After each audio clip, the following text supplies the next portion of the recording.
네, 조금 전에 문재인 대통령이 그 법무부 차관에 인선을 했습니다. 법무부 차관에 이용구 변호사가 내정이 됐는데요.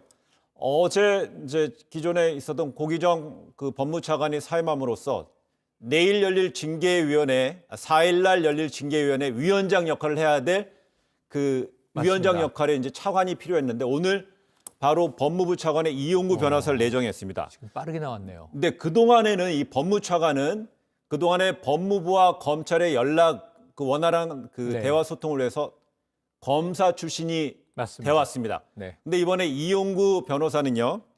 그 20년 법원에서 봉직한 판사 출신입니다. 판사 출신이죠. 비검찰 이렇게 그래서 사실상 말씀할 수 첫 있겠죠. 번째 비검사 출신의 차관이. 법무부 차관이 그렇습니다. 내정된 겁니다. 예. 그러니까 결국 이 얘기는 뭐냐면 오늘 4일날 있을 징계위원회에 있어서 네. 절차대로 밟겠다는 청와대의 강한 의중이 드러난 게 아닌가 네, 싶습니다. 이게 오늘 가장 핫 이슈가 될 텐데요. 생각보다 지금 빠르게 법무부 차관에 대한 지명이 네. 이루어졌습니다. 인사가 상당히 빨랐습니다. 내일까지 시간은 있지만 아마 오늘 늦게 나오지 않을까 추정이 됐었는데 네. 아까 말씀드린 대로 자 법원에서 어제 윤석열 총장은 직에 복귀하라. 네. 그래서 어제 오늘 이틀째 출근하고 있고요. 그리고 두 번째로 감찰위원회가 있었는데 이건 뭐 따로 다뤄보고요. 그런데 어제 결정적인 문제가 고기영 법무부 차관이 네. 사의를 표했다는 소식이 저녁 늦게 나오면서 그렇다면 징계위원회 7명의 위원 중에 자 법무부 장관이 위원장, 차관이 사실상 부위원장, 지명한 검사 둘, 그다음에 외부에 위촉한 인사 셋이었단 말이에요. 그런데 이런 상황에서 지금 고기영 법무부 전 차관이 됐습니다. 네. 어제 사의를 표하니까 지금 징계위원회가 제대로 열릴 수 있겠는가? 그런데 이 사실 징계위원 7명 중에 과반만 출석을 해도 징계위원회 열릴 수는 있습니다.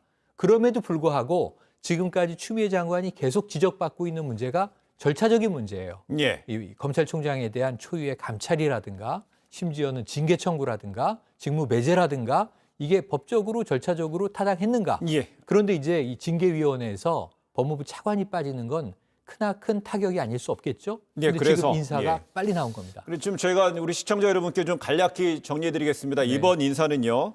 오늘 그 청와대 대변인이 관련해서 발표를 해드렸습니다만 좀 정확히 이제 발표해드리게 되면은 그 문재인 대통령은 오늘 법무부 차관에 이용구 조금 전에 언급된 이용구 변호사를 그 내정했는데 임기는 바로 내일부터입니다. 12월 3일부터 시작이 되고요.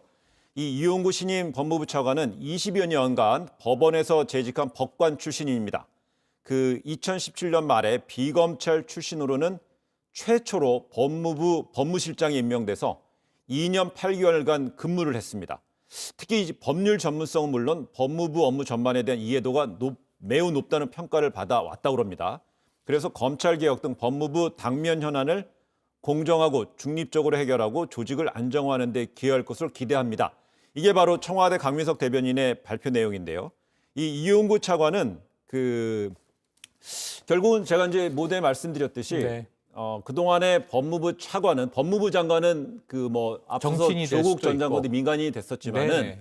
법무부 차관은 기본적으로 법무부와 검찰 조직 간의 원활한 소통 채널을 위해서 네. 그동안에는 모두 다 검사 출신이 차관을 맡았는데 그렇습니다. 이번에 처음으로 비검사 출신이 됐는데 차관이 됐죠. 대신에 이제 2017년부터 2년 8개월간의 법무부 실장으로서 법무부의 법무실장으로 이미 이제 네. 2년 8개월 근무를 했기 때문에 그렇죠. 검찰과 그 법무부 간의 유기적인 협조의 지금 적임자로 판단한 것 같습니다. 적임자다. 그러면서 지금 검찰 개혁에도 적임자다. 네. 왜냐하면 지금 이제 문재인 정부 들어와서 검찰 개혁이 강도 높게 가고 있고 올해 연말에 이제 공수처가 과연 신설될 것이냐 아니냐. 네. 아직도 국회에선 여야가 이제 다투고 있는 사안이고요. 그리고 또 하나는 지금 윤석열 총장이 추미애 장관의 관점으로는 검찰 개혁에 지금 저항하는 검사들의 네. 수장인 셈이죠. 그래서 여기에 대해서 지금 뭐 직무 배제라든가 이제 징계 청구라든가 심지어 내일 모레는 이 헌정사상 초유의 검찰총장에 대한 징계위원회까지 열리는데 이것을 앞두고 워낙 네. 여러 가지 일들이 이번 주 초반에 다 터져 나오고 있습니다. 자, 그래서 이제 이 검찰총장에 대한 직무 배제에 대해서 자, 이것은 이 회복할 수 없는 손해를 만들어낼 수 있으니까 복귀시켜 주십시오. 이게 법원이 인용을 했고요. 네. 그리고 감찰위원회는 어제 법무부 감찰위원회임에도 불구하고 추미애 장관의 이러한 검찰총장에 대한 징계 청구와 직무 배제가 절차적인 문제가 있다. 된다라고 사실 성토하는 결론을 내렸습니다.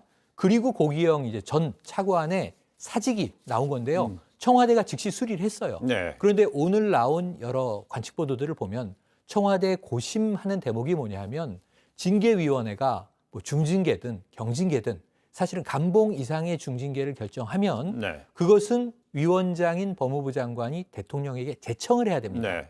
대통령이 집행을 결정해야 실행이 되는 겁니다. 그런데 대통령이 이 내용에 반해서 결정하는 건 아니에요. 네. 일반적으로 흔히 우리가 사인한다고 표현하듯이 귀속 결정을 대통령이 하기 네. 때문에 제가 하는 형식을 취하게 되는데 그렇다면 징계위원회가 법적인 하자가 없어야 한다. 네. 이것이 청와대가 지금 굉장히 신경을 쓰는 부분이라 결국 차관을 빠르게 인사한 것으로 보입니다. 이거예요. 그 윤 총장의